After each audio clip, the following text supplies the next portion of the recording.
네, 오늘 위드 웨비나에 오주신 많은 여러분들 감사하고 이 자리를 찾아뵙게 돼서 네, 정말 저는 영광으로 생각하고 있고요. 오늘 AI 에이전트 시대 우리 조직은 과연 안전할까? 네, 라는 주제에 대해서 자료를 가능한 풍부하게 준비를 했으니까 많은 정보들을 얻어가실 수 있는 자리가 되었으면 합니다. 네, 적혀 있는 것대로 지금 2시부터 시작해서 한 45분, 네, 한 40분 정도 발표를 진행할 예정이고 혹시나 질의응답이 있다면 한 5분 정도, 만약에 질의응답이 없다면 그것보다 조금 일찍 끝날 수 있다는 점 미리 말씀드리겠습니다. 네, 저는 앞서서 말씀드렸다시피 양종헌이라고 하는 사람이고 저희 회사에서는 오펜시브 리서치 팀의 팀장을 맡고 있습니다. 네, 뭐 주로 했던 것들이 이제 대부분 회사에서 진행하는 것들인데 뭐 랜섬웨어의 근원지를 추적했다거나 아니면 여러분들이 흔히 생각하는 그런 나쁜 그룹들에 대한 인프라를 어떻게 하면 조금 더 그 유용한 정보로서 바꿔서 뭐 수사기관에 제공을 할 수 있을까 이러한 연구들도 적으로 하고 있고요.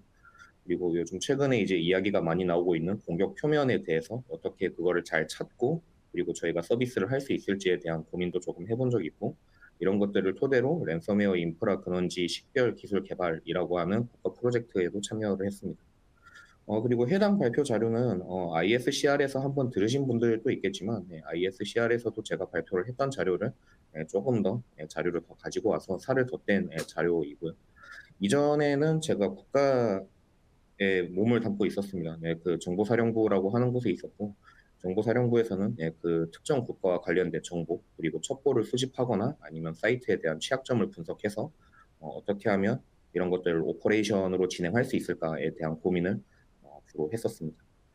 현재는 웹해킹 기초 멘토로 화이트 스쿨 3기 이제 수료생들을 기준으로 네, 내일 수료하게 되네요. 내일 수료하게 되는데 그 웹해킹 기초 멘토 지금 하고 있고 아마 내년에도 진행을 하게 될 것 같습니다. 간단하게 저희 그 센터의 팀들을 소개를 시켜드리자면 저희는 위협 분석팀 그리고 오펜시브 연구팀 그리고 위협 탐지팀 그리고 인텔옵스 팀이라고 하는 총 4개의 팀으로 구성이 되어 있고요. 리빌더 오리진이라고 하는 이념 아래 어떻게 하면 조금 더 자동화를 통해서 아니면 어떻게 하면 조금 더 차별화된 정보를 생산할 수 있을지에 대한 연구를 계속하고 있는 CTI 센터라고 생각해 주시면 좋겠습니다. 네, 그 저희 회사 소개가 길었고 사실 여러분들이 관심 있는 건 저희 회사 소개보다는 발표 자료 내용일 것 같아서 그 거두절미까지는 아니지만 일단 바로 들어가 보도록 하겠습니다.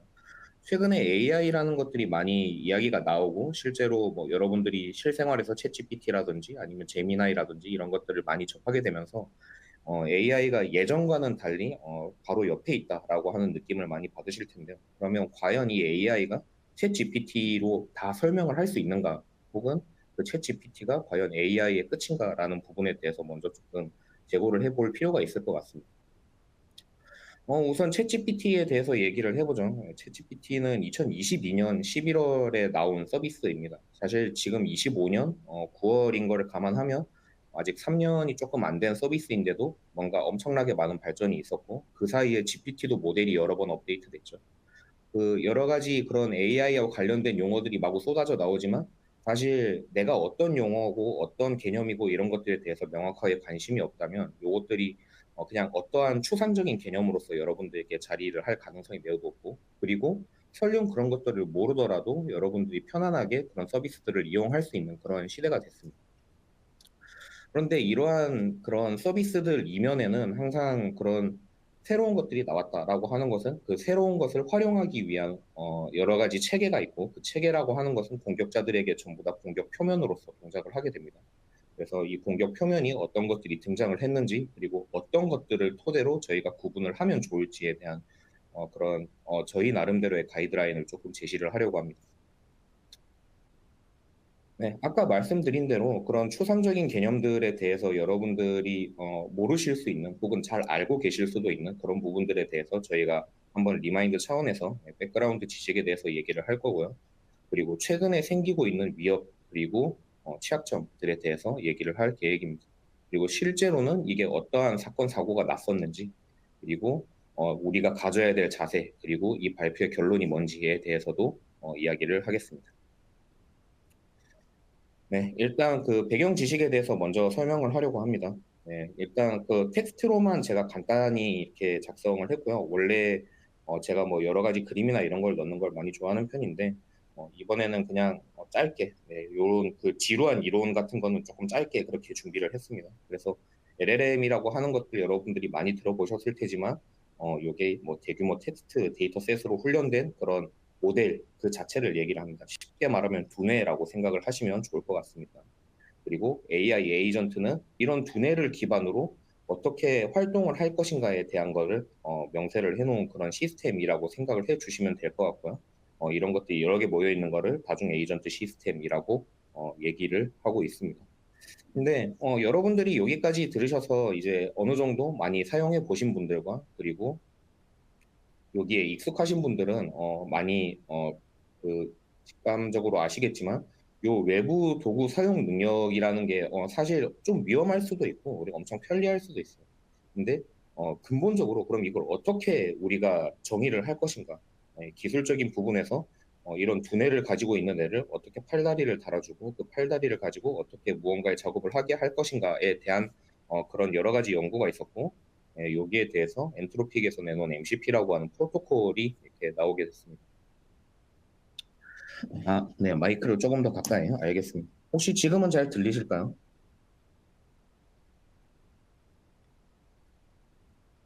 네, 이게 아무래도 전달되는데 텀이 조금 있는 것 같아서 일단 제가 자리를 조금 더 앞으로 당기고 목소리를 조금 더 크게 그렇게 진행을 하도록 하겠습니다.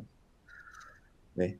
그래서 외부 도구 사용 능력을 갖추는 방법에 대해서, 네, 감사합니다. 네, 외부 도구 사용 능력을 갖추는 방법에 대해서 MCP라고 하는 것을 제안을 했고, 이 MCP에 대한 개념을 여러분들이 공부를 하기 위해서 검색을 하면 이 사진을 상당히 많이 접하실 수 있을 거예요. 네, 어떤 노트북에 내가 뭔가의 모듈을 사용하기 위해서 단자에다가 이런 여러 가지를 꽂고 그리고 요거를 이제 사용하는 것. 이게 이제 실시간으로 여러분들이 이제 사용할 수 있다. 혹은 다른 여러 가지 서비스들을 하나로 통합해서 사용할 수 있다라고 하는 개념으로서 여러분들이 가장 많이 접하는 사진일 텐데 요거를 조금 더 직관적으로 바꾼 그림은 이러합니다. 네, 여러분들이 주로 사용하시는 클로드라든지 커서라든지 이런 것들이 MCP의 호스트에 해당되는 애들이고요. 그 호스트에서는 이제 개개별의 클라이언트를 만들어서 이 클라이언트가 서버와 통신을 할 수 있게 그렇게 해줍니다. 그리고 이 서버와 통신하는 과정에서 사용되는 게 이제 JSON RPC 형태로 되어 있는 MCP라고 하는 프로토콜이에요. 그래서 이 서버에서는 이제 직접적인 서비스와 연관된 뭐 예를 들어서 아까 슬라이드에서 보셨던 뭐 슬랙이라든지 지메일이라든지 캘린더라든지 뭐 이런 것들이 다 포함이 되어 있겠죠. 여기서는 제가 뭐 노션으로 대체를 한 부분도 있지만 사실 여기는 어떤 서비스든 올 수 있다. 네, 이렇게 생각을 해 주시면 좋을 것 같습니다.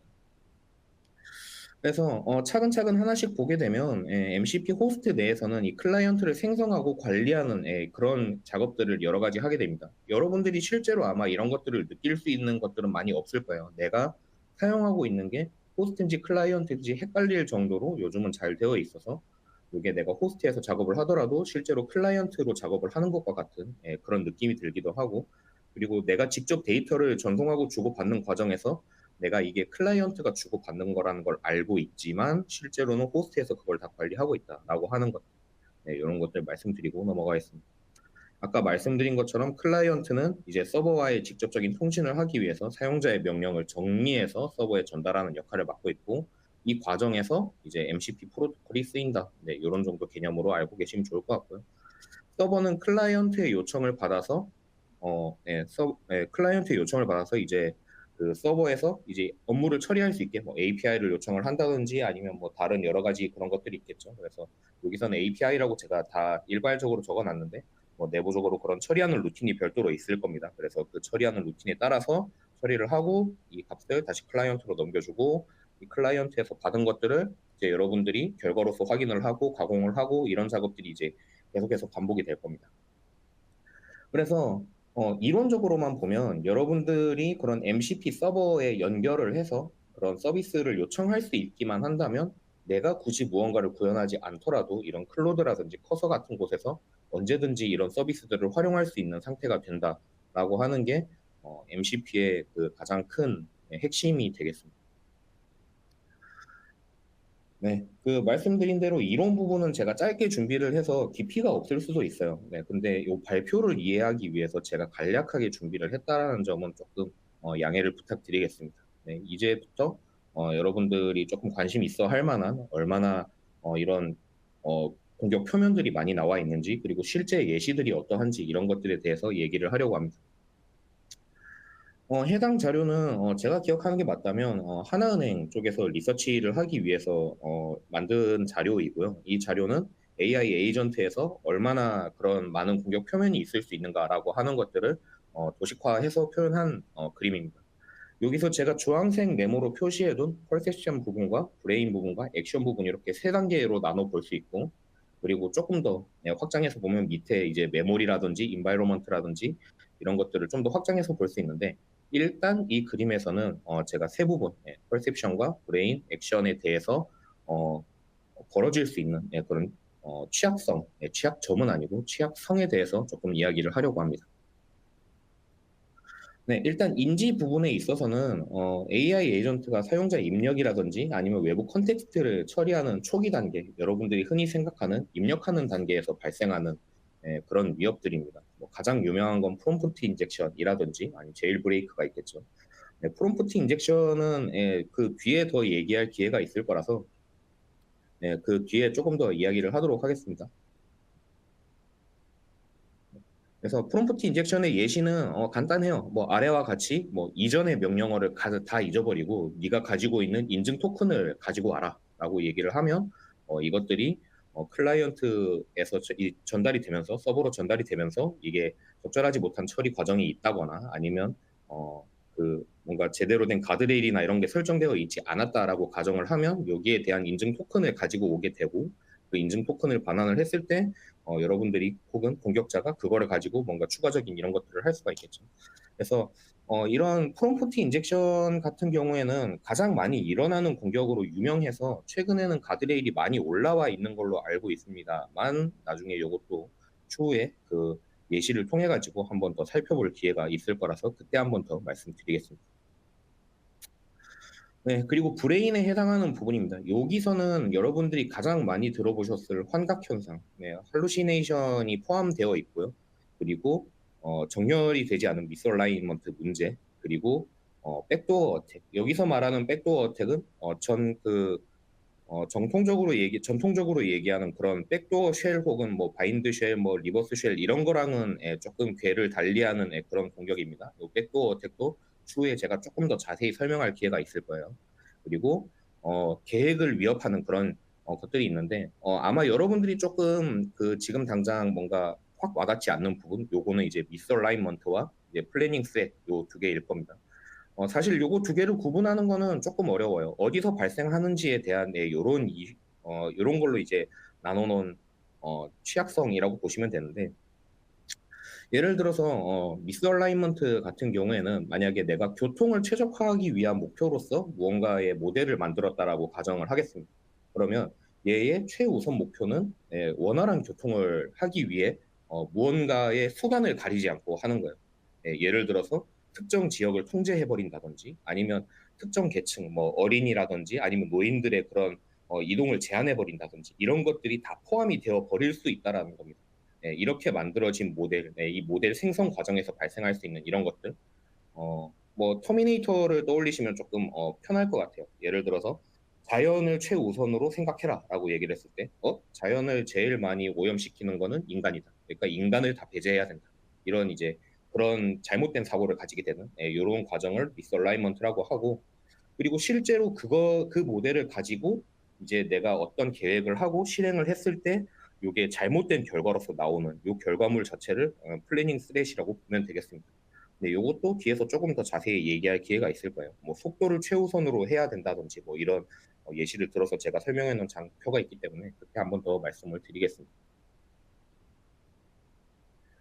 그리고 액션이라는 부분에 있어서는 사실 서플라이 체인이 지금은 제일 위험한 그 공격으로서 저는 생각이 되고요. 이외에 뭐 에이전트 툴 같은 경우에는 새로운 위협이기는 하지만 아직까지는 이게 그 수면 위로 많이 올라오지 않은 이런 위협이라고 보시면 되겠습니다. AI 에이전트가 외부 도구를 사용할 때 혹은 API를 통해서 호출해서 작업을 할 때 발생하는 여러 가지 위협들인데 이런 것들이 지금 뭐 이렇게 너무 활발하게 이렇게 이루어져 가지고 여기저기서 사건 사고가 막 다발적으로 일어나고 이러지는 않다 보니까 아직까지는 뭔가 이렇게 수면 위로 많이 올라와 있지 않고 그리고 AI에 대한 접근을 지금 다들 조금 조심스럽게 하고 있기 때문에 이 부분에 있어서 아직까지 그 상대적으로 그 서플라이 체인보다는 조금 어, 유명하지 못하다. 네, 요런 정도로만 인지를 해주시면 좋겠습니다.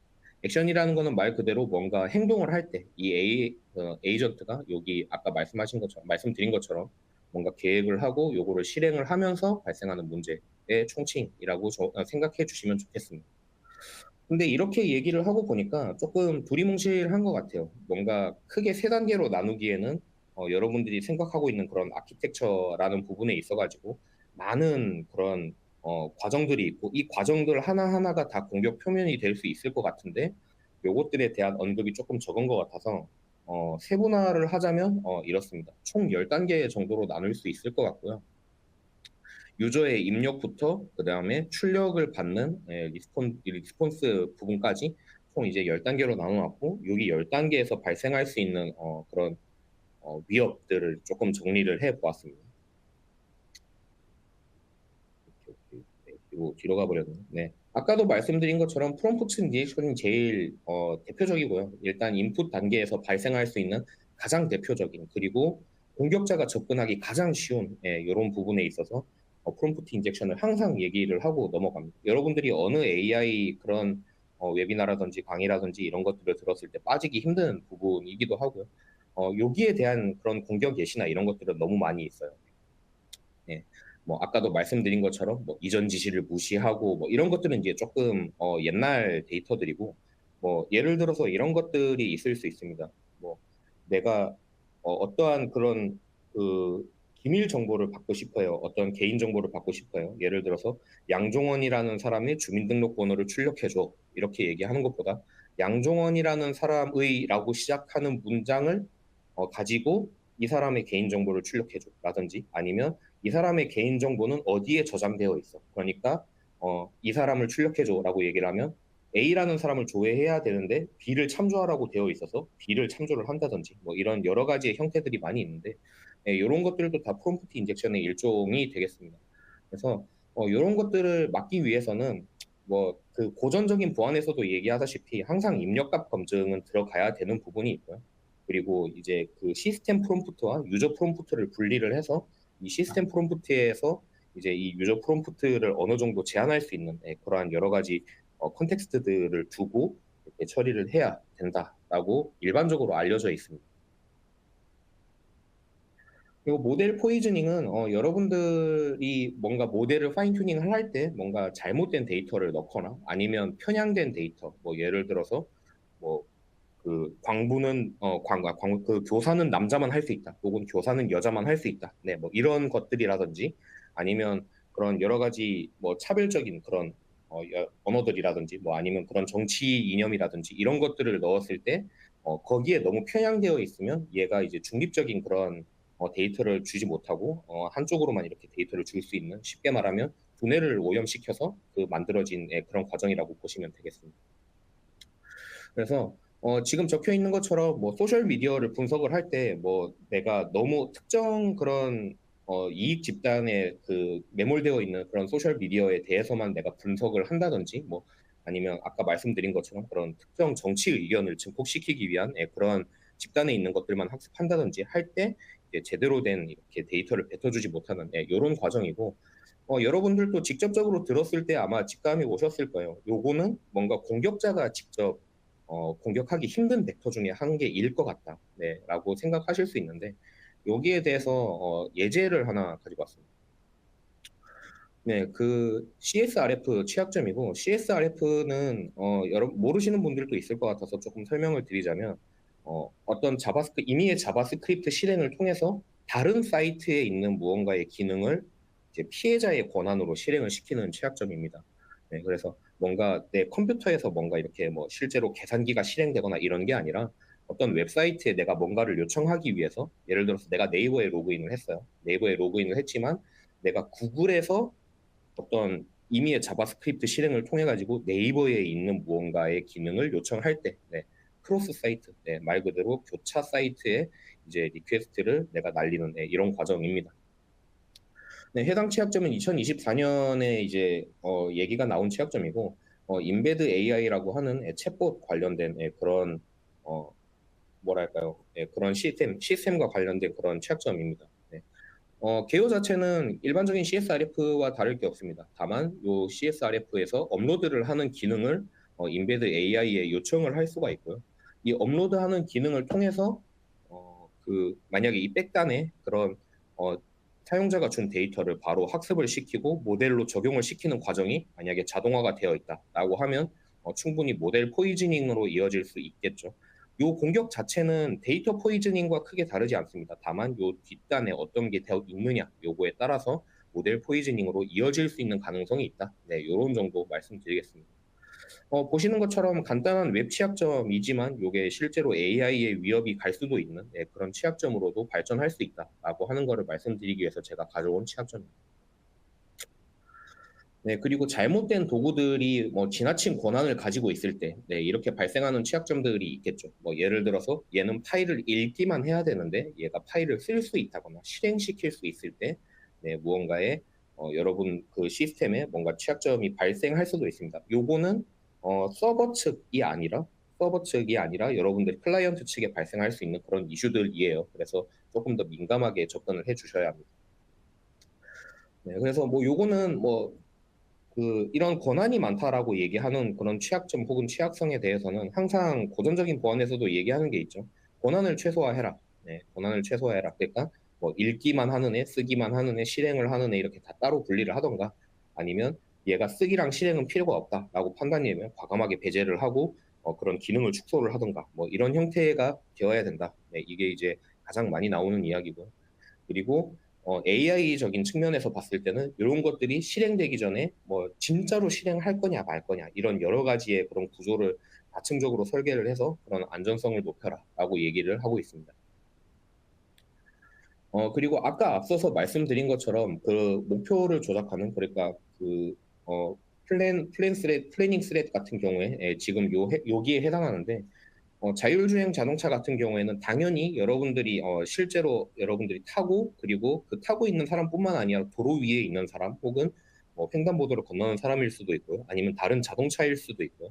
이런 것들을 고려를 했을 때 당연히 안전이 최우선이 되어야 하지만 이게 속도가 최우선으로 조작이 되었다라고 하면 사고가 날 수 있겠죠. 그러니까 뭐 노란불일 때 점점 속도를 낮춰서 멈춰야 되는데 노란불이니까 속도를 최우선으로 해서 빠르게 지나가야 된다라고 했을 때 사건 사고가 발생할 수 있다. 네, 그런 것들을 말씀드릴 수 있을 것 같습니다. 이것도 마찬가지입니다. 이것도 그런 그 다층적인 구조를 설계를 해가지고 이런 얘가 제대로 그런 목표를 이렇게 지정을 잘 했는가 혹은 이 목표가 뭔가 오염된 게 없는가 네, 이런 것들에 대해서 확인을 해야 될 것 같고 여기도 네, 여기도 최근에 발표된 취약점이 하나 있습니다. 네, 2025년 네, 올해 발표된 취약점이고요.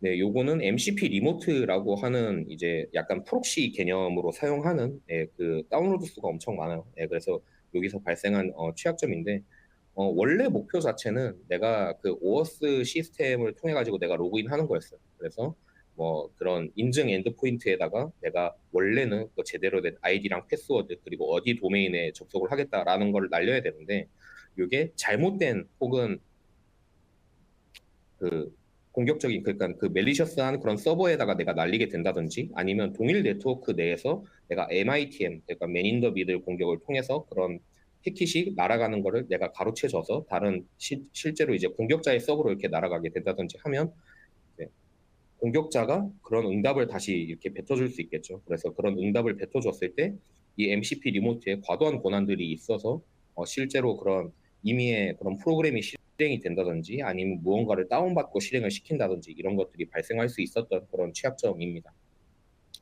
그래서 이 취약점 같은 경우에는 빠르게 패치가 됐고 약간 좋은 예시인 것 같아요. 네, 실제로 뭔가 AI스러운 이런 여러 가지 그런 인프라적인 부분도 있고 그리고 멜리셔스한 서버를 조심해야 된다라고 하는 그런 교훈도 이렇게 겸사겸사 전달해 줄 수 있고, 그리고 여러분들이 만약에 분석을 해보신다면 이 취약점의 패치 자체가 그렇게 복잡하게 되어 있지는 않습니다. 그래서 공부하기에도 겸사겸사 좋은 취약점이라고 말씀드릴 수 있겠네요.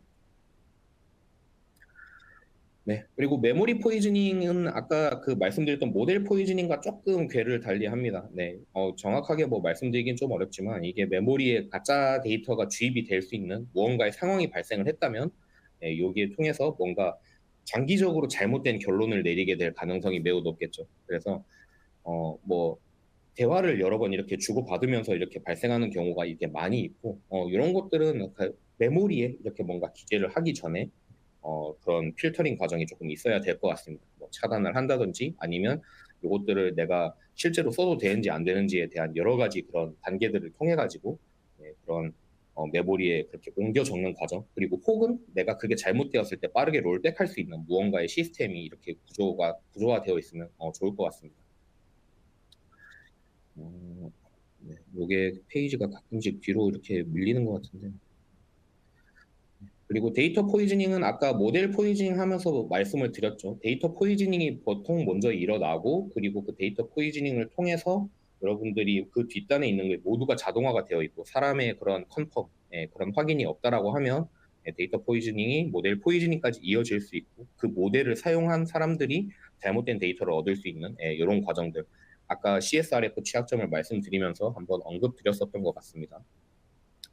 그래서 이런 것들은 사실 세니타이즈를 하는 게 제일 베스트긴 합니다. 그런데 이제 그거를 여러분들이 다 알 수는 없죠. 사실 모델을 학습시키기 위해서 이런 데이터들을 여러분들이 수집을 할 때 이제 다 어노테이션 작업을 하시겠지만 이제 그 과정에서 뭐 사람이 실수할 수도 있고요. 그리고 내 생각이 조금 더 들어갈 수도 있고, 그리고 이 데이터가 잘못됐는지 안 됐는지 뭐 이런 것들을 다 확인할 수도 없을 뿐더러, 그리고 추가적으로 그런 것들을 다 자동화를 시켜놨다면 이런 거를 다 일일이 확인하기가 힘들겠죠. 그래서 신뢰할 수 있는 데이터셋을 이제 올려놓은 것들이 몇몇 있어요. 그래서 그런 것들을 통해 가지고 여러분들이 모델을 학습을 시키거나 아니면 진짜 그 힘든 그런 사람이 들어가는 검증 과정이 있으면 아마 해결이 될 것 같습니다. 물론 이제 근본적인 해결책은 저도 아니라고 생각을 합니다. 근데 지금 단계에서는 당장 그럴 수밖에 없고, 만약에 그 데이터를 검증하기 위한 무언가의 모델을 준다라고 하는 것도 결국 계속 꼬리에 꼬리를 무는 상황이 되겠죠. 그래서 데이터를 검증하기 위한 모델을 학습시키기 위한 데이터는 어디서 갖고 올 거냐.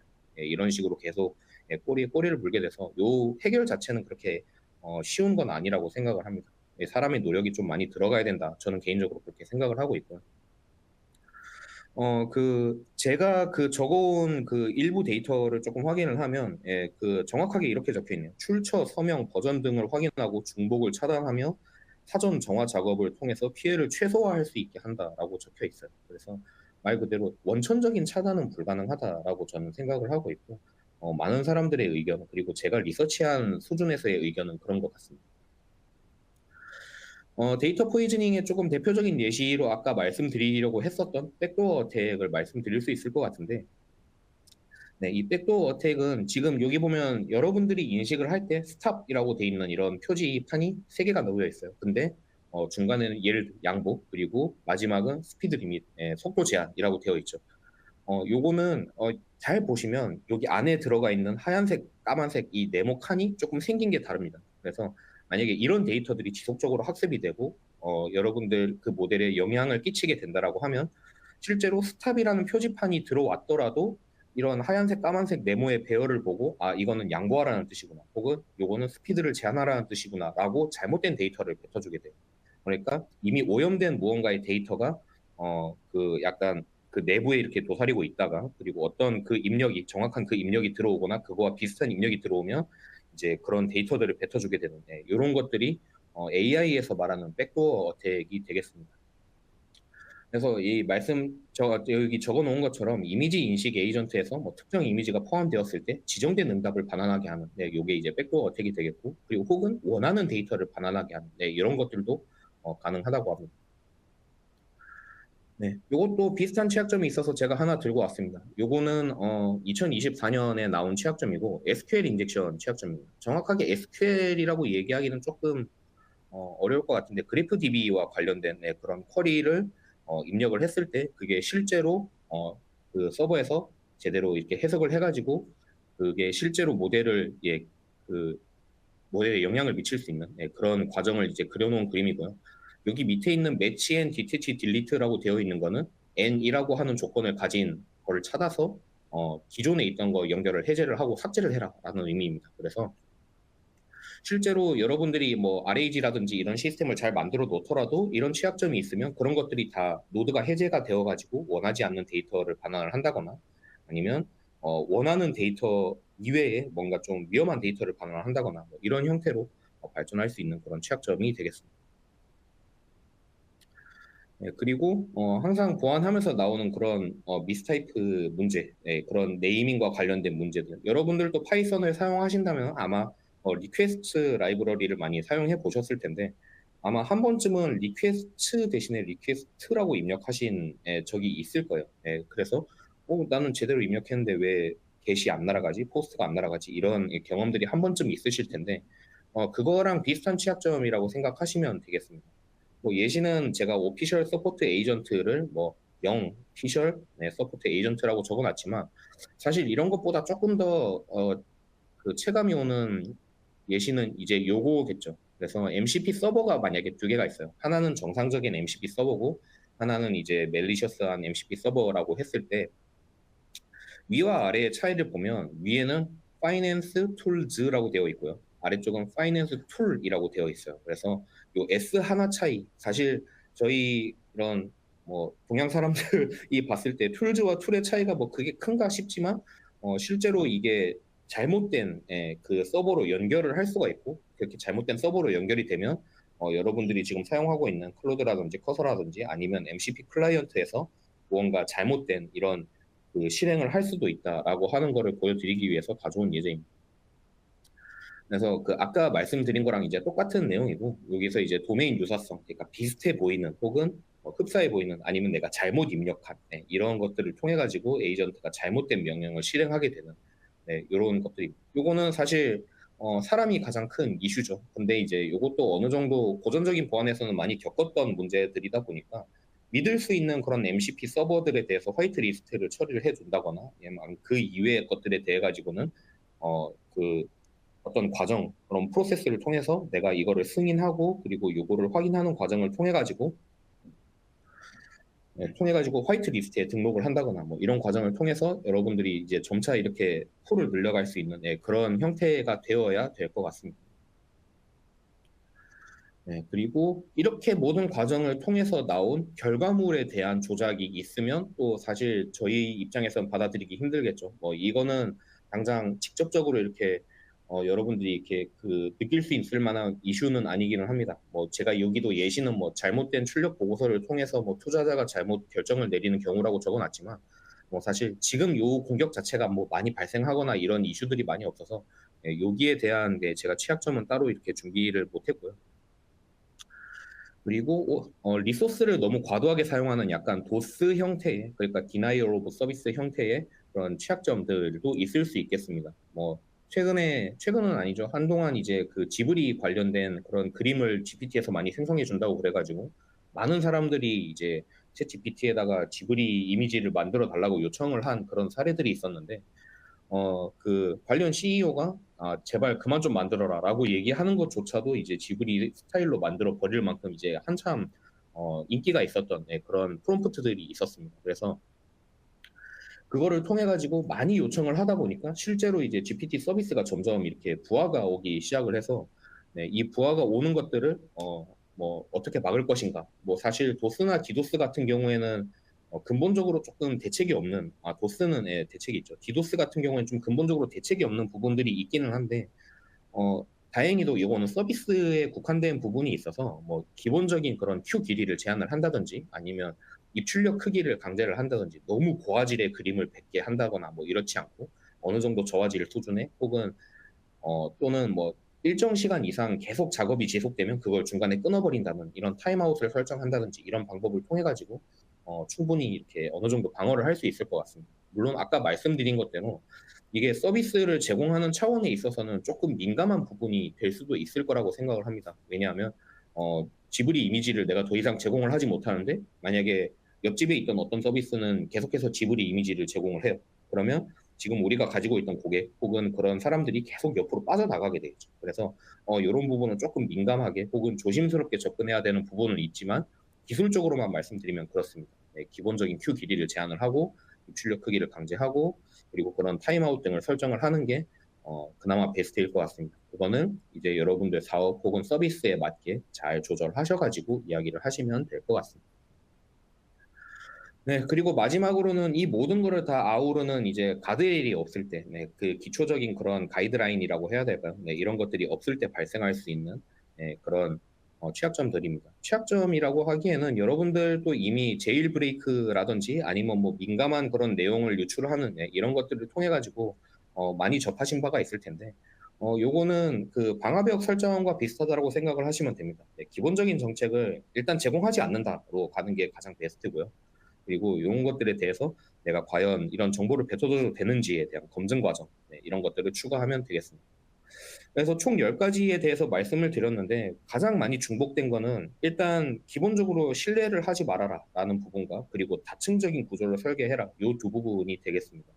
그래서 물론 그런 인프라적인 요소에 많이 기대는 것도 좋고 그리고 그런 정책적인 부분에 기대는 것도 좋지만 어느 한쪽을 택하기보다 이 양쪽이 이게 적절히 어우러진 게 지금 AI 보안의 총책이 아닌가라고 저는 생각을 하고 있습니다. 네, AI 쪽에서 이제 또 얘기를 하려면 사실 저희는 이제 그런 CTI와 관련된 업무들도 많이 하고 있으니까 이 CTI에 관련된 이야기를 조금 빼놓기 힘들 것 같습니다. 그래서 최근에는 공격자들도 많이 그렇게 활용을 하고 있고요. 이 공격자들이 이제 주로 표면, 그러니까 여러분들이 생각하는 그런 표면 웹보다는 이제 디웹이나 다크웹, 뭐 흔히들 생각하시는 어니언 사이트라든지 뭐 이런 것들에서 조금 많이 활발하게 이야기를 하고 있습니다. 네, 대부분은 챗 GPT와 관련된 이야기가 많아서 네, 요거를 시작으로 조금 이야기를 하도록 하겠습니다. 일단 22년, 예, 조금 오래됐죠. 그 22년 11월에 이제 GPT가 나왔다고 했으니까 이제 막 그때 광풍이 막 불고 있을 그때쯤이겠네요. 네, 요때 GPT를 통해 가지고 어떻게 하면 그런 멀웨어와 관련된 이런 것들을 내가 편하게 작성을 할 수 있는가라고 하는 약간 제일 브레이크성 그런 아이디어를 올린 유저가 있었습니다. 그래서 여기 지금 잘 안 보이시겠지만 확대해서 보면 약간 어떤 특정한 확장자들을 이제 그 필터링해서 어떤 추가적인 작업을 하는 걸로 보여요. 예, 전문을 제가 확인을 하지 못했기 때문에 보이는 걸로만 판단을 하면 그렇습니다. 뭐 가장 대표적으로 떠오르는 건 약간 랜섬웨어 계열이겠네요. 그래서 그런 것들을 편하게 작성을 할 수 있는 방법에 대해서 얘기를 했었고, 뭐 지금은 물론 막혔겠죠. 그래서 이런 사건 사고들이 있었다. 그리고 23년에도 제일 브레이크와 관련된 어떻게 하면 제일 브레이크를 할 수 있는지 그 윤리적인 모드를 해제를 하고 그리고 요걸 통해 가지고 내가 어떻게 더 편하게 나쁜 일을 할 수 있는가에 대한 이런 글을 공유한 유저도 있었고 그리고 23년에는 이런 GPT와 관련된 그런 이야기들이 점점 많아지면서 얘들이 웜 GPT라고 하는 거를 이제 서비스를 한번 열어보겠다라고 얘기를 하게 됩니다. 얘는 챗 GPT에서 그런 가지고 있는 그런 윤리적인 모드들을 전부 다 해제한 새로운 그런 얘들이 말하는 블랙햇 해커들을 위한 그런 서비스가 되겠습니다. 그래서 얘들은 실제로 작동하는 걸 보면 뭐 미사오고 같은 것들 다 필요 없어요. 그러니까 뭐 프롬프트 인젝션이라는 거 할 필요도 없이 그냥 내가 멀리어를 만들고 싶다. 파이썬 스크립트로 제공을 해달라라고 얘기를 하면 얘들이 실제로 그런 스크립트를 주르륵 제공을 해주는 이런 모습을 볼 수도 있었습니다. 네, 그러면 실제로 이런 그런 위협들이 어떻게 발현이 됐는가? 아까 말씀드린 CV나 뭐 이런 것들이 그래 있는 건 알겠어. 있는 건 알겠지만 그래서 실제로 사건 사고가 벌어진 게 있어? 라고 얘기를 한 그런 것들을 조금 가지고 와봤는데요.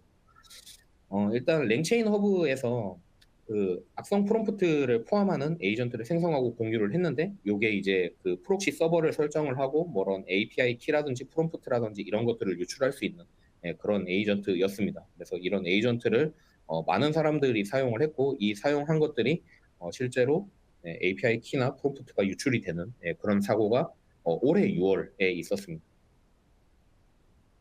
그리고 레노버에서 사용하는 레나라고 하는 챗봇이 있는데 이 챗봇에 크로스 사이트 스크립트를 프롬프트를 통해 가지고 제공을 하고 이 한 400글자 정도 되는 그런 프롬프트였다라고만 나와 있습니다. 그래서 이 프롬프트를 제공을 했을 때 이게 HTML이라든지 뭐 여러 가지 텍스트로 전달이 되고, 그리고 그거를 통해 가지고 잘 짜여진 무언가의 그런 이미지 태그를 통해서 공격자 서버로 쿠키를 전송을 하게 돼서 실제로 이제 로그인을 바이패스를 할 수 있게 되는, 그런 취약점이 있었습니다. 그래서 지원자 상담 계정에 접근할 수 있는 건 물론이고요. 요거를 통해 가지고 뭐 여러 가지 권한에 따라서 뭐 백도어를 설치를 한다든지 뭐 내부망을 이용한다든지 뭐 이런 것들이 가능했다라고 얘기를 하고 있습니다. 요거는 이제 자세한 정보는 없었는데 이게 8월에 발생한, 불과 지난달이죠. 그래서 지난달에 발생한 그런 취약점이었다라고 하는 거 확인할 수가 있었고, 아마존 큐에서도 이제 그런 플러그인들을 그 리퀘스트를 받았을 때, 풀 리퀘스트를 받았을 때, 그풀 리퀘스트를 확실하게 검증하지 않고 얘들이 이제 바로 적용을 시키는 약간 그런 자동화가 되어 있었던 것 같습니다. 그래서 여기 코드에 공장 초기화 버전으로 출하하라라는 코드가 담겨 있었고, 이 공장 초기화 버전은 보통은 포맷을 의미를 하겠죠. 여러분들이 뭐 흔히 생각하는, 그래서 그런 데이터를 다 날리는 이런 작업 코드가 있었다. 라고 얘기가 됐고, 요거는 다행히 빠르게 패치가 됐다라고 합니다. 요것도 불과 지난달에 있었던 일이고요. 이게 파일 삭제나 임의 명령 실행 등이 가능한, 그런 것들이 되겠습니다. 그리고 아까 그 제가 처음에 제일브레이크 말씀드릴 기회가 있다라고 말씀을 드렸는데, 여기서 8월 7일, 요것도 저번 달입니다. 여기에서 에코 챔버랑 서사 유도를 통해 가지고 GPT-5의 가드레일, 아까 말씀드린 그런 최소한의 그런 보안을 무력화시키는 과정을 공개를 했었고, 결과적으로는 이제 뭐 위법한 그런 컨텐츠들을 반환하게 되는데, 뭐 조금 더 에코 챔버나 이런 그 서사 유도, 스토리텔링에 대해서 얘기를 드리자면, 에코 챔버는 이제 계속 같은 얘기를 반복하게 되면서 얘가 암묵적으로 나는 이거를 얘기해야 돼라고 점점 이렇게 방향을 틀어가게 되는, 이런 공격 기법이고요. 스토리텔링은 아마 여러분들이 한 번쯤 이렇게 테스트 해보신 적이 있을 거예요. 뭐 예를 들어서 이거는 뭐 그 우리 할머니의 뭐 옛날 얘기인데 뭐 이러면서 이렇게 얘기를 한다든지, 아니면 내가 연구하고 있는 시나리오에는 이러이러한데라든지 이런 것들이. 그래서 이런 것들을 통해 가지고 기초적인 프롬프트 인젝션을 진행을 하고, 그 다음에 뭐 이런 것들을 인코딩 해줘, 디코딩 해줘, 아니면 다른 언어로 표현을 해줘, 뭐 이런 것들을 통해 가지고 결과적으로는 이제 부적절한 컨텐츠를 반환하게 됐다. 뭐 이런 사건 사고들이 있었다고 합니다. 그래서 이런 것들을 저희가 다 두고 봤을 때 과연 우리는 그럼 어떤 행동을 취해야 되느냐. 디펜더 포워드를 저희 센터에서는 많이 얘기하고 있고, 요거는 이제 선제적인 방어입니다.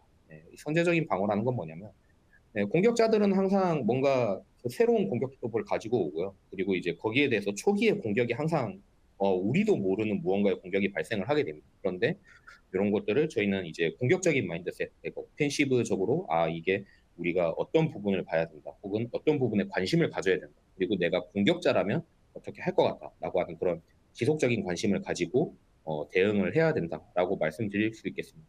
너무 원론적일 수도 있어요. 근데 이런 원론적인 부분이 잘 이루어지지 않기 때문에 최근에 이제 많은 사건 사고들이 발생하고 있고, 그리고 그 항상 공격자보다 한 발 뒤처지는 그런 보완을 하고 있게 된다라고 저희는 생각을 하고 있어서 지금 이 발표에서는 디펜드 포워드를 한 번 더 강조드리겠습니다. 그래서 주저리 말이 많았는데 이 발표의 그럼 결론이 뭐냐? 그 새로운 기술이 나왔다라고 하는 거는 새로운 공격 표면이 나온다. 이런 것들은 이제 여러분들도 많이 공부를 하셨으니까 많이 들으셨을 거고, 이런 것들에 대해서 뭐 데이터 보호 정책이라든지 아니면 접근 제어라든지 모니터링 시스템이라든지 이런 것들은 너무 이제 좀 일반화되어 있고 당연히 해야 되는 것들로 인식이 잡혀 있는데, 추가적으로 저희가 더 해야 될 것들은 그런 특정 분야에 대한 그런 특수성이라든지, 아니면 우리가 지속적인 그런 공부를 통해 가지고 아까 말씀드린 그런 디펜드 포워드를 조금 실행을 해야 된다라고 이제 결론을 지을 수가 있겠습니다. 그래서 시간이 거의 꽉꽉 찼는데 2시 45분까지 하기로 했는데 지금 한 1분 정도 남았고요. 혹시나 제가 발표한 데에 대해서 많이 미흡하겠지만 질문이나 이런 것들이 있으시면 제가 간단하게 받고 답변 드릴 수 있는 기회가 됐으면 좋겠습니다. 혹시 질문 있으실까요?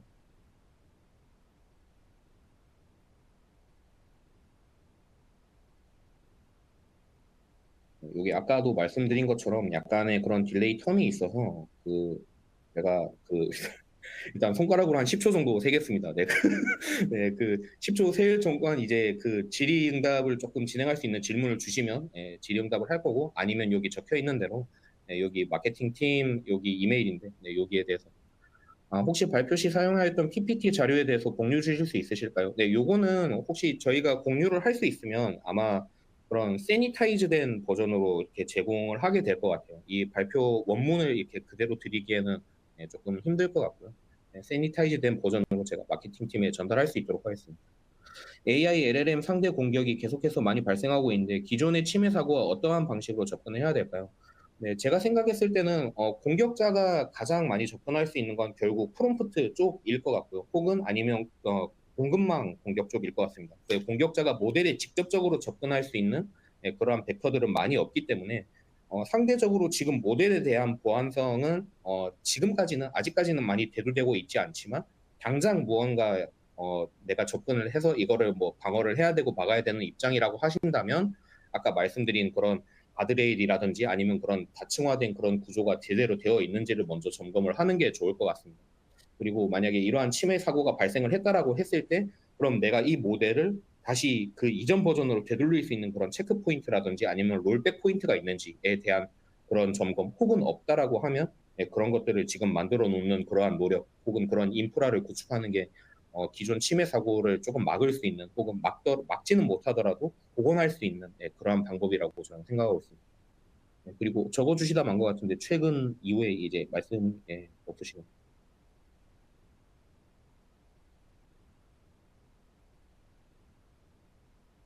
네, 그 다시 죽음의 카운트다운 하겠습니다. 네.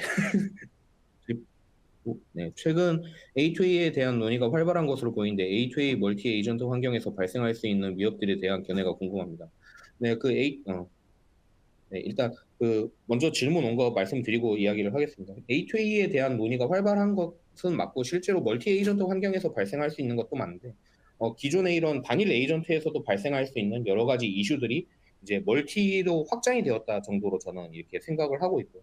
이제 멀티로 확장이 되면서 말씀하신 것처럼 이게 이제 에이전트와 에이전트 사이에서 뭔가 이렇게 통신을 하는 이런 과정이라든지 아니면 이 에이전트가 또 과도한 권한을 갖고 있거나 아니면 너무 부족한 권한을 가지고 있다든지 아니면 이 에이전트에서 뭔가 처리가 잘못되어 있다든지 아니면 이 에이전트가 잘못된 서버에 연결이 되어 있다든지 뭐 이런 것들이 다 이렇게 체크를 해야 될 그런 상황으로 보입니다. 그래서 이런 위협들도 사실 아까 제가 말씀드린 요 발표 자료에 근간해서 말씀을 드리자면 이런 단일 에이전트가 그냥 멀티로 확장이 되었다 정도인 것 같아요. 그래서 일단은 하나하나를 이제 제대로 완성시키다 보면 이제 그 전체적인 그림이 제대로 다 완성이 될 거다라는 게 제 낙관론인데 뭐 사실 프로그래밍을 해보셨으니까 아시겠지만 그런 제대로 만들어진 모듈을 합치고 나면 그것도 결국 꼭 뭔가 문제가 생기죠. 그래서 실제로 여러분들이 만약에 그런 개개인의 그런 개개별의 에이전트에 대한 보안을 확실하게 했다라고 생각을 하시면 이걸 합치셔서 뭔가 이렇게 실제로 서비스를 하기 전에 내부적인 그런 샌드박스 환경에서 그런 거를 이제 테스트를 해보신다거나 아니면 다시 한 번 더 그런 것들을 A to G로 점검을 하신다거나 이런 과정들이 추가로 더 들어가서 아마 더 복잡한 그런 이야기가 될 것 같아요. 네. 추가적으로 S2W의 자비스 같은 시스템에서 LLM 취약점이나 공격당한 케이스를 검색할 수 있나요? 아마 지금은 이런 것들이 아마 업로드가 되어 있지는 않을 겁니다. 이런 자료가 필요하시다라고 하면 이런 데이터를 수집하는 쪽에 제가 말씀을 드려가지고 충분히 수집해서 여러분들이 그런 것들을 서비스로서 활용할 수 있게끔 다시 한번 말씀드려 놓겠습니다.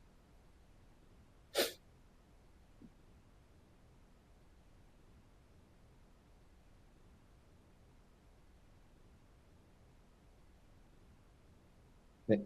그러면 혹시 질문이 더 있으실까요? 네.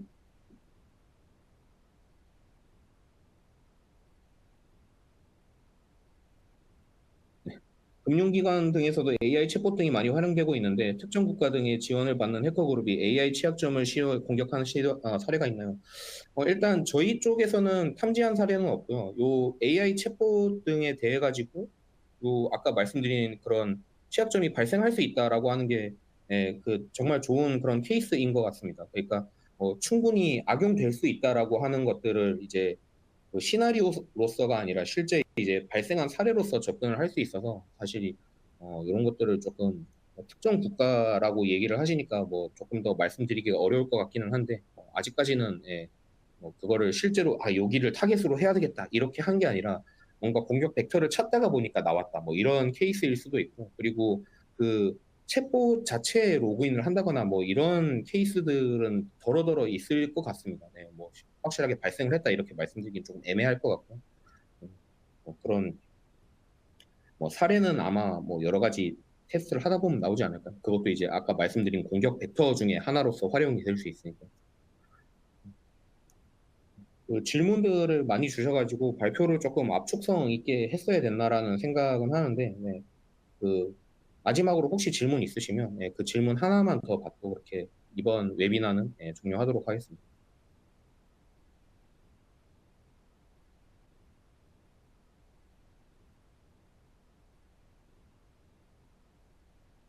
그 타이핑 77강 예, 충분히 드리겠습니다. 네.